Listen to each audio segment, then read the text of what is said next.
നമസ്തേ പ്രിയമുള്ള പ്രേക്ഷകരെ, നമ്മുടെ ചർച്ച ചെയ്യുന്ന വാരഫലത്തിൽ നാം ചർച്ച ചെയ്യുന്നത് ജൂലൈ മാസം 10-ാം തീയതി മുതൽ 16-ാം തീയതി വരെയുള്ള ഒരു വാരക്കാലത്തെ ശുഭാശുഭ ഫലങ്ങളാണ്. ജൂലൈ മാസം 16-ാം തീയതി മിഥുനമാസം 32-ാം തീയതിയാണ്. പിന്നീട് കർക്കിടക മാസത്തിൻ്റെ ആരംഭമാണ്.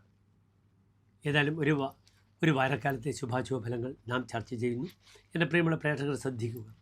ഈ വാരഫലം ജൂലൈ 10-ന് നാം ചർച്ച ചെയ്യുമ്പോൾ കാലത്തുള്ള ഗ്രഹസ്ഥിതി: മേടൻ രാശിയിൽ ചന്ദ്രൻ, ഇടവത്തിൽ ചൊവ്വ, മിഥുനത്തിൽ രവി ബുധൻ, കർക്കിടകത്തിൽ വ്യാഴം, ചിങ്ങത്തിൽ ശുക്രൻ കേതു, കുംഭത്തിൽ രാഹു, മീനത്തിൽ ശനി.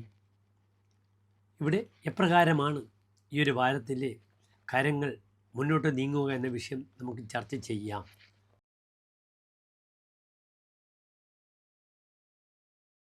അശ്വതി ഭരണി കാർത്തിക നക്ഷത്രത്തിൻ്റെ ആദ്യത്തെ 15 നാഴിക എന്ന 2 നക്ഷത്ര സമൂഹം. ഇവിടെ മേടൻ രാശിക്കാർക്ക് ഇന്നത്തെ ഗ്രഹനില, 10-ാം തീയതി കാലത്തുള്ള ഗ്രഹനില ഭരണി നക്ഷത്രമാണ്. രാശിയിൽ ചന്ദ്രൻ ബലവാനായി നിൽക്കുന്നുണ്ട്. 2-ാം ഭാവത്തിൽ ഇടവത്തിൽ ചൊവ്വ, 3-ാം ഭാവത്തിൽ സൂര്യൻ ബുധൻ, 4-ാം ഭാവത്തിൽ വ്യാഴം, 5-ാം ഭാവത്തിൽ ചിങ്ങത്തിൽ ശുക്രൻ, 11-ാം ഭാവത്തിൽ രാഹു, 12-ാം ഭാവത്തിൽ ശനി. ഇവിടെ മേടൻ രാശിക്കാർക്ക് ഈ വാരം പ്രായണം നല്ലൊരു വാരമാണ്. വിവാഹത്തിന് ശേഷമുള്ള സന്താന ലബ്ധി, അതുമായി ബന്ധപ്പെടുന്ന പ്രവർത്തനങ്ങളെല്ലാം തന്നെ വ്യാപരിക്കുവാനുള്ള വളരെ അനുകൂലമായ സമയമാണ്. ദൂരത്ത് വസിക്കുന്നവർക്ക് ഭൂമി ലാഭമുണ്ടാകും. വീടുമായി ബന്ധപ്പെടുന്ന ക്രയവിക്രയങ്ങളുണ്ടാകും. അല്ലെങ്കിൽ പെട്ടെന്ന് അവിചാരിതമായി തൻ്റെ കൈവശം ഒരു വീട് കൈവശം വന്നു ചേരുക, ഭൂമി കൈവശം വന്നു ചേരുക മുതലായ കാര്യങ്ങളെല്ലാം തന്നെ ഇവിടെ തീരുമാനിക്കപ്പെടും.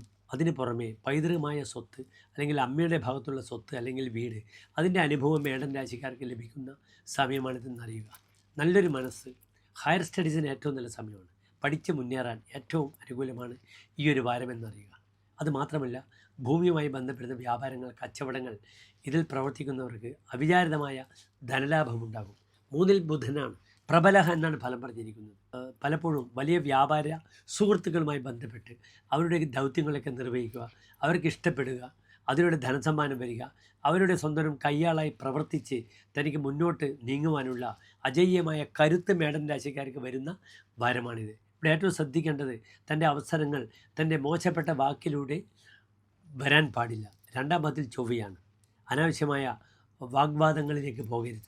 തൻ്റെ സൗഭാഗ്യങ്ങൾ, തൻ്റെ വാക്ക്, തൻ്റെ നാവ് നശിക്കുന്ന ഒരവസ്ഥ സംജാതമാകാതെ ശ്രദ്ധിക്കണം മേടൻ രാശിക്കാർ.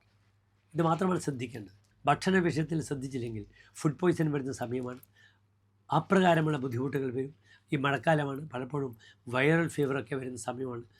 ഡെങ്കിപ്പനി മുതലായ പനികളെ പറ്റിയുള്ള വിഷയത്തിൽ മേടൻ രാശിക്കാർ വളരെ ശ്രദ്ധിക്കണം. ശുദ്ധമായ വെള്ളം കുടിക്കണം. തോയേജ ഭീരു, വെള്ളത്തിനെ ഭയക്കണമെന്നാണ്. അത് ഒരുപക്ഷെ വെള്ളത്തിൽ വീഴാൻ എന്ന് മാത്രമല്ല, താൻ കുടിക്കുന്ന പാനീയം, അതിൽ പോലും പലപ്പോഴും പ്രയാസങ്ങൾ വരിക, വെള്ളത്തിലൂടെ അപകടങ്ങൾ വരിക, അതുതന്നെ ബുദ്ധിമുട്ടിലേക്ക് നയിക്കുന്ന ഒരവസ്ഥയും സംജാതമാകുന്നതാണ്. ഇവിടെ ഭദ്രകാളി ക്ഷേത്രത്തിൽ തന്നെ ധർമ്മദൈവ സങ്കേതങ്ങളിൽ രക്തപുഷ്പാഞ്ജലി കടുംബായസം ചെയ്ത് ധർമ്മദൈവ പ്രീതി വരുത്തണം. അതിലൂടെ എല്ലാ സൗഭാഗ്യങ്ങളും ഉണ്ടാകട്ടെ. മേടം രാശിക്കാർക്കെന്ന് പ്രാർത്ഥിക്കുന്നു. നന്ദി, നമസ്തേ.